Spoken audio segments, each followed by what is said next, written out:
ये कहानी है अली बाबा की। एक मेहनती और जज्बाती लड़का जो रोज मजदूरी करता है पैसा कमाने के लिए। उसका सपना है कि एक दिन वो लैब्रिंथ तक पहुंचे। एक दिन जब अली बाबा सामान ट्रक तक ले जा रहा था, तभी उसे एक छोटा बच्चा दिखता है जिसका नाम है अलादीन। वो मालिक के तरबूज कुतर रहा होता है। तभी मालिक आ जाता है और अली बाबा उसे छुपाने की कोशिश करता है, मगर मालिक अंदर घुस जाता है और देख लेता है। नतीजा ये होता है कि अली बाबा को बुरी तरह पीटा जाता है और उसकी मजदूरी भी छीन ली जाती है। शाम को अली बाबा फिर से अलादीन से मिलता है। इस बार अली बाबा गुस्से में था और ठान लेता है कि अब तो वो लैब्रिंथ जीत कर ही पैसा बनाएगा। करीब 14 साल पहले ये लैब्रिंथ पूरी दुनिया में प्रकट हुए थे। जो भी इन्हें जीत लेता है उसे मिलती है बेहिसाब दौलत और अनमोल खजाने, जैसे कि फ्लाइंग कारपेट और मैजिक लैंप। अली बाबा थकान से चूर होकर सो जाता है और अगले दिन अलादीन को अपने सपने के बारे में बताता है। अली बाबा कहता है, मैं उस ऊपर वाले लैब्रिंथ को जीतूंगा। वो करीब 10 साल पहले आया था। मुझे दौलत चाहिए ताकि मैं पूरा मुल्क बदल सकूं, और हाँ, उस दौलत का मजा भी लेना है। तभी रास्ते में अलादीन की टक्कर एक लड़की से हो जाती है। लड़की गुस्से में थी, मगर अली बाबा समझ जाता है कि वो दरअसल एक स्लेव है। वो अपनी जंजीरों को छुपाने की कोशिश कर रही थी और चलने में उसे दिक्कत हो रही थी। तो अलादीन ने अपनी फ्लूट निकाली और उसमें से एक सुर बजाया। अचानक उसकी जंजीरें टूट गईं। सब लोग हैरान रह गए, क्योंकि इससे स्लेव चोरी माना जाता था, यानी बहुत बड़ा गुनाह। मालिक आ गया और बोला, या तो इस लड़की की जिम्मेदारी ले, वरना खुद गुलाम बन, या फिर पैसे दे और इसे खरीद ले। मगर अलादीन ने फिर फ्लूट बजाई और अचानक से 2 विशालकाय हाथ निकलकर उस मालिक और उसके आदमियों की धुलाई कर देते हैं। तभी गार्ड आ जाते हैं, तो अली बाबा को अलादीन को पकड़कर वहां से भागना पड़ता है। वो लड़की भी आजाद होकर निकल जाती है। छिपकर बेसमेंट में बैठे अली बाबा को अलादीन बताता है कि इस फ्लूट के अंदर एक जिन ऊगो रहता है। अली बाबा समझ जाता है कि अलादीन उसके लिए काफी कीमती दोस्त हो सकता है, और दोनों दोस्त बन जाते हैं। इसके बाद अली बाबा अलादीन को लड़कियों से मिलाने ले जाता है, क्योंकि अलादीन को बड़ी बड़ी चीज वाली औरतें बहुत पसंद थी। अलादीन भी बताता है कि उसका मकसद भी लैब्रिंथ में जाना है, ताकि ऊगो के लिए और दोस्त ढूंढ सके।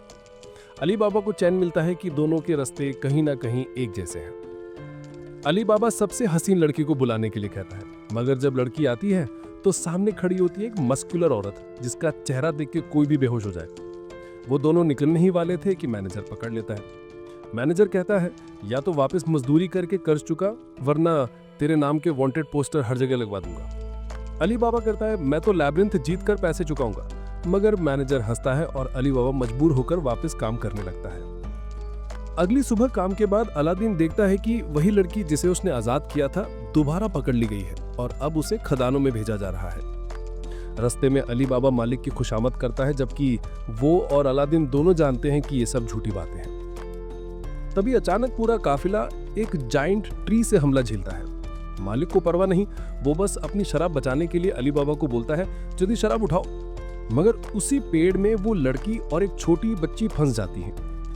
उनकी माँ चिल्ला चिल्ला कर गुहार लगाती है। अब अली बाबा बर्दाश्त नहीं कर पाता। वो मालिक के मुंह पर मुक्का मारता है और शराब का एक बड़ा बैरल उठाकर पेड़ के पास जाता है। वो पेड़ को खोलने की कोशिश करता है ताकि शराब डालकर लोगों को छुड़ा सके, मगर उसकी ताकत कम पड़ जाती है। तब अलादीन फिर से ऊगो को बुलाता है। ऊगो पेड़ खोल देता है और अली बाबा शराब का बैरल फेंक देता है। नतीजा ये होता है कि पेड़ की टहनियां खुल जाती हैं और दोनों लड़कियां आजाद होकर निकल जाती हैं। पर ऊगो भी पेड़ से बन जाता है और बाबा बस किसी तरह लोगों को बाहर निकाल पाता है, इससे पहले कि खुद पेड़ के अंदर गिर जाए। तभी अलादीन अपनी हेड स्कार्फ खोल देता है, जो दरअसल एक फ्लाइंग कारपेट निकलती है। वो ऊपर से ढेर सारी शराब लेकर आता है ताकि अली को बचा सके। अली अब तो मान ही लेता है कि उसकी मौत पक्की है, मगर अलादीन शराब नीचे गिरा देता है, जिससे पेड़ अली और ऊगो दोनों को छोड़ देता है। तीनों इसी तरह भाग निकलते हैं। पीछे से मालिक चिल्लाता ही रह जाता है कि उसकी शराब खत्म हो गई। तभी ऊगो ऊपर उड़ता है, एक जोर का वार करता है और फिर अली और ऊगो को लेकर उड़ जाता है। इस तरह अली उस झंझट वाले काम से छूट जाता है और शुरू होती है उसकी असली एडवेंचर की जर्नी अलादीन के साथ। दोनों आखिरकार लैब्रिंथ के सामने पहुंचते हैं।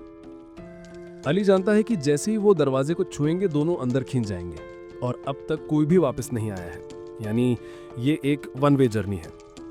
अली थोड़ा हिचकिचाता है, मगर अलादीन नींद में धक्का देकर दोनों को अंदर गिरा देता है। अंदर आते ही अली खुद को एक छोटे से लेक में पाता है, जिसके पानी की सतह पर तेल फैला हुआ है। अली जैसे ही अलादीन को देखता है, तुरंत उसे किनारे पर खींच लाता है, क्योंकि ऊपर से आग नीचे गिरने वाली थी, जो पूरे लेक को जला देती। उधर शहर का लॉर्ड भी लैब्रिंथ में दाखिल होने का फैसला कर चुका है। अंदर अली और अलादीन का पीछा बड़े बड़े रोलिंग रॉक्स करते हैं, तो मजबूरी में उन्हें ऊगो को बुलाना पड़ता है। तीनों भागते भागते एक केव में गिर जाते हैं। अलादीन शिकायत करता है कि उसे भूख लगी है, क्योंकि हर बार जब वो ऊगो को बुलाता है, उसकी एनर्जी खत्म हो जाती है। अली सोचता है कि शायद वो गलती कर गए कि कुछ भी खाने पीने का सामान साथ नहीं लाए। अचानक अली देखता है कि पास ही एक बड़ी एंट है। तभी अलादीन को एक जायंट एंट काट लेती है। अली तुरंत उसे खींचता है और चाकू से उस एंट पर वार करता है, मगर फिर अचानक वो सारी एंट्स मिलकर एक एंट पर्सन बन जाती हैं और आग उगलना शुरू कर देती हैं। अलादीन मजबूरी में ऊगो को बुलाता है और उसके हाथों पर आग का जादू करता है। ऊगो एक ही बार में उस एंट पर्सन को खत्म कर देता है। अलादीन थकान से बेहोश हो जाता है, तो अली उसे पास ही में रख देता है ताकि वो आराम कर सके। अली फ्लूट बजाकर ऊगो को बुलाने की कोशिश करता है, मगर उसमें वो टैलेंट नहीं होता। वो ठान लेता है कि जब तक अलादीन नहीं जागता, इंतजार करेगा। तभी जब अली उठता है, वो देखता है कि लॉर्ड भी यहाँ पहुंच चुका है। उसकी पिंक हेड लड़की अली और अलादीन को देख लेती है और लॉर्ड को बुलाती है। लॉर्ड अली को नजरअंदाज करके सीधा अलादीन को मैजाए कहकर पुकारता है। वो आदेश देता है कि अलादीन को पकड़कर ले जाओ और अली से निपटो। अली चुपचाप घूमकर लॉर्ड के मस्कुलर सर्वेंट को काबू में कर लेता है। लॉर्ड अली की ताकत देखकर उसकी तारीफ करता है और उस सर्वेंट को बेकार समझकर हटवा देता है। इसके बाद अली को भी लॉर्ड अपने साथ ले जाता है। रास्ते में उन्हें एक स्टोन टैबलेट मिलता है, जिसे अली पढ़ सकता है। लॉर्ड खुश होकर अली को इनाम देता है। अली टैबलेट का मतलब समझकर तय करता है कि आग के ऊपर से कूदकर ड्रैगन की स्टैचू के मुंह में लगा लीवर खींचे। लॉर्ड और उसकी टीम आगे निकल जाती है, मगर तभी आग फिर उठती है और अली को जला देती है। लॉर्ड देखता है कि अब अली का काम खत्म हो गया, इसलिए उसे छोड़ देता है। उधर अलादीन जागता है। लॉर्ड उससे कहता है कि अली ने फ्लूट चुरा ली और भाग गया। फिर लॉर्ड अपने बाकी सर्वेंट को आगे स्काउट करने भेज देता है और पिंक हेड लड़की को अलादीन की रखवाली के लिए वहीं छोड़ देता है। अलादीन देखता है कि लड़की उदास है, तो उसे हंसाने के लिए मजाकिया चेहरा बनाता है।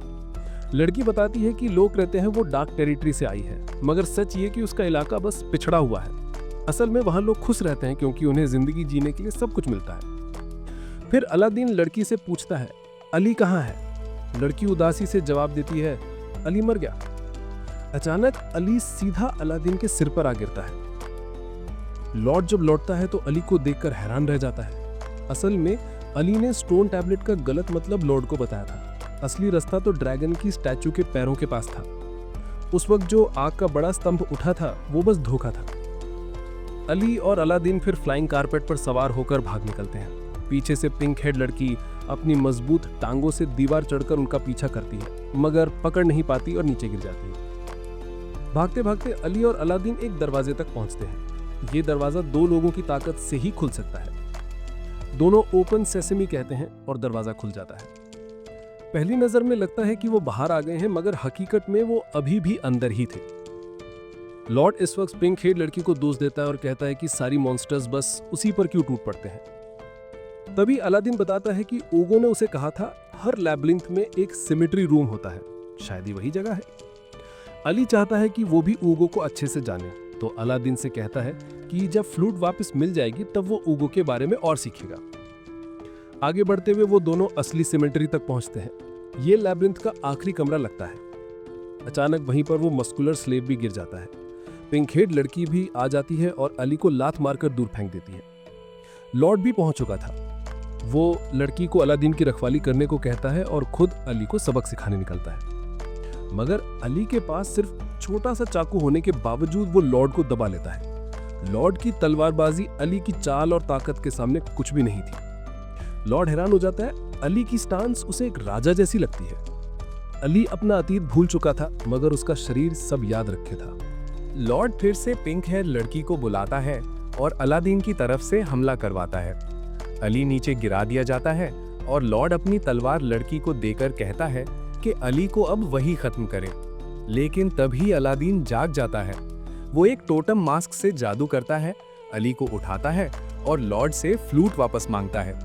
लॉर्ड फ्लूट नहीं देता तो अलादीन और गुस्से में जादू दिखाता है। लॉर्ड को एहसास होता है कि उसके मालिक की बातें सच थी।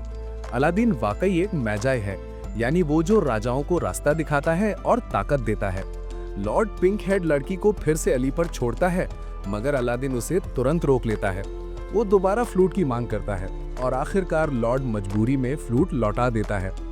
अलादीन फिर अली की तरफ मुड़ता है और कहता है, मैं अभी भी सिर्फ अलादीन ही हूँ, तेरे दोस्त से बढ़कर कुछ नहीं।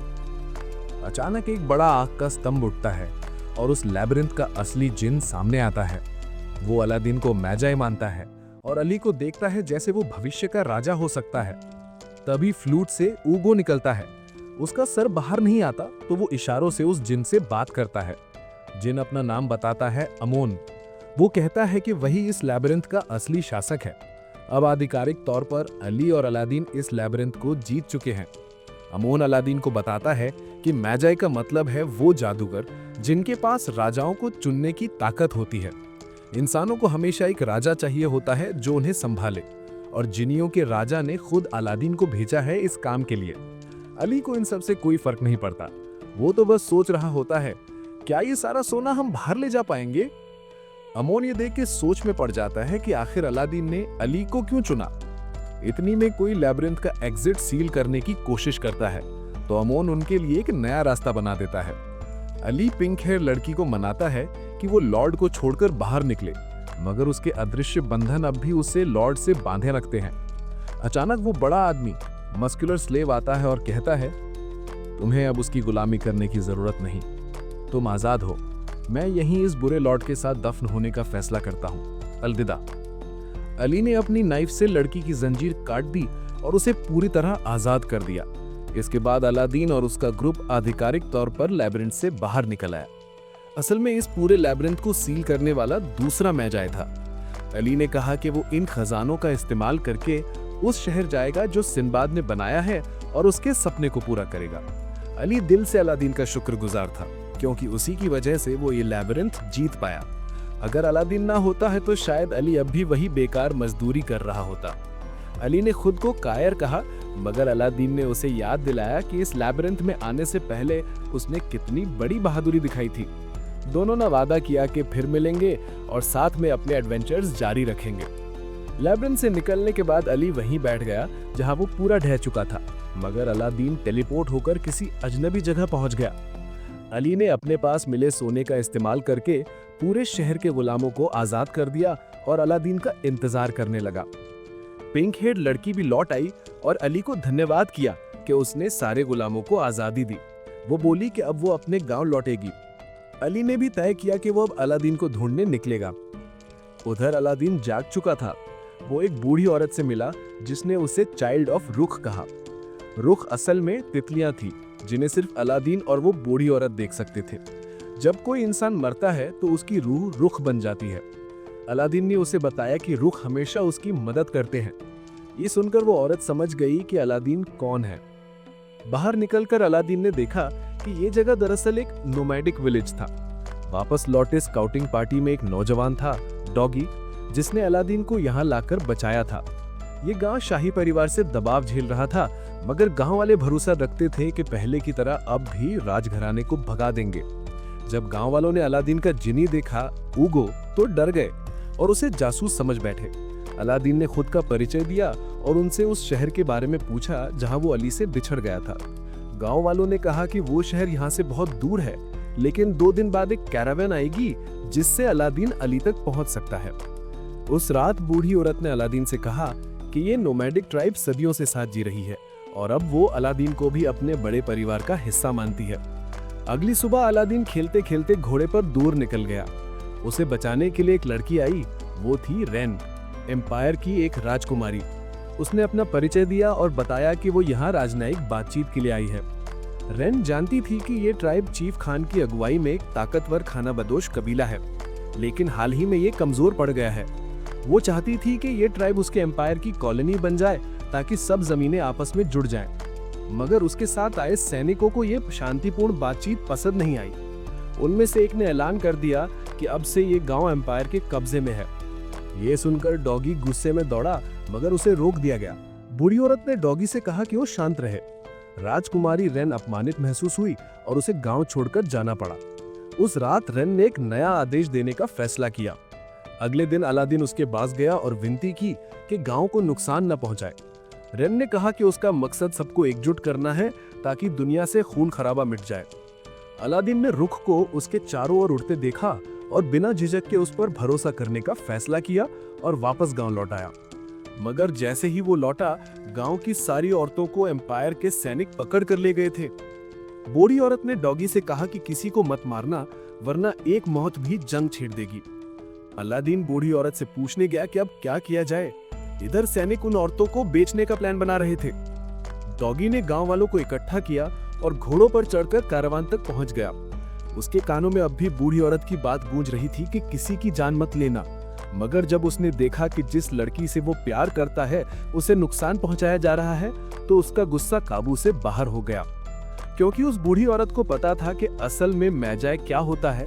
उसने अलादीन को बताया कि मैजाए वही है जो कभी धरती पर उतरा था, एक टावर जीता था और फिर एक ताकतवर एम्पायर बनाया था। कहा जाता है कि पहला एम्पायर इसी नोमैडिक ट्राइब से शुरू हुआ था। ये सुनकर अलादीन को कुछ बातें समझ में आने लगी। उसने बूढ़ी औरत को अपनी प्रिंसेस रेन के साथ हुई बातचीत भी बता दी ताकि उसे चिंता न रहे। इसी बीच डॉगी और उसकी टोली वापस आ गई। उसे बूढ़ी औरत की बातें याद थी, इसलिए उसने किसी को नुकसान नहीं पहुंचाया। युद्ध शुरू होने से पहले ही उसने खुद को काबू में कर लिया।